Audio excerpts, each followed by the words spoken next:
You've been lied to. They told you to sacrifice today for a better tomorrow. They said success comes from discipline, planning, and delayed gratification.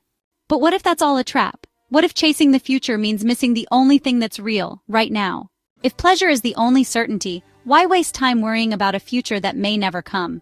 Today we're diving into one of history's most rebellious philosophies, the radical, pleasure-first mindset of the Cyrenaics.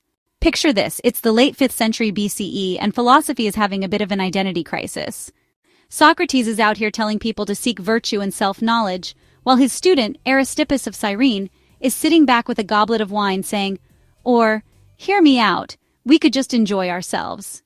Thus, the Cyrenaic school was born, a group of ancient Greek philosophers who took hedonism to the next level. Their core belief? Pleasure is the highest good, but not just any pleasure, immediate physical pleasure. No overthinking, no deep soul-searching, just good food, good company, and whatever else feels good in the moment. Unlike their slightly more reserved hedonist cousins, the Epicureans, who preached moderation and simple pleasures, the Cyrenaics weren't about that slow and steady life. To them, happiness wasn't some long-term investment. It was a right-now kind of thing.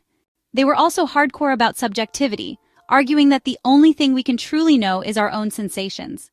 You might think you know the sun is shining, but all you really know is that you feel warm and see light. Deep, right?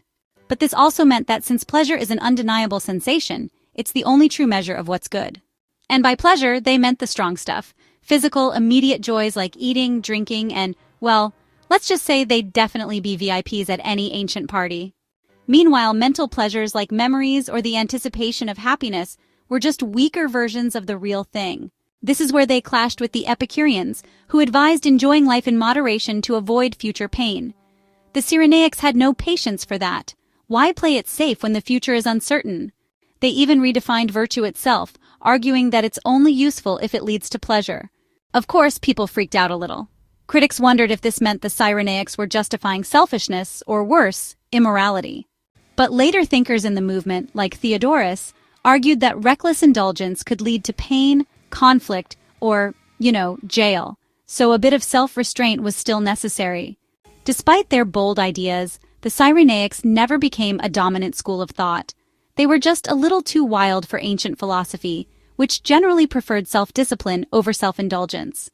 Thinkers like Plato dismissed them, and eventually, more structured philosophies like Stoicism and Epicureanism took center stage. But their ideas never really died. From Horace's Carpe Diem to modern consumer culture's obsession with treat yourself, the Cyrenaic spirit still lingers. They forced us to ask, should we live in the moment or plan for the future? Is virtue just a means to an enjoyable life, or does it have its own value? And most importantly, would the Cyrenaics be thriving in today's world, or would they just be maxing out their credit cards and ghosting their responsibilities? I'll leave you to discuss in the comments. Is there wisdom in the Cyrenaic way of life, or is it just a recipe for disaster? You can support us by subscribing if you haven't already. Take care of yourselves, take care of your loved ones, and I'll catch you soon in another video.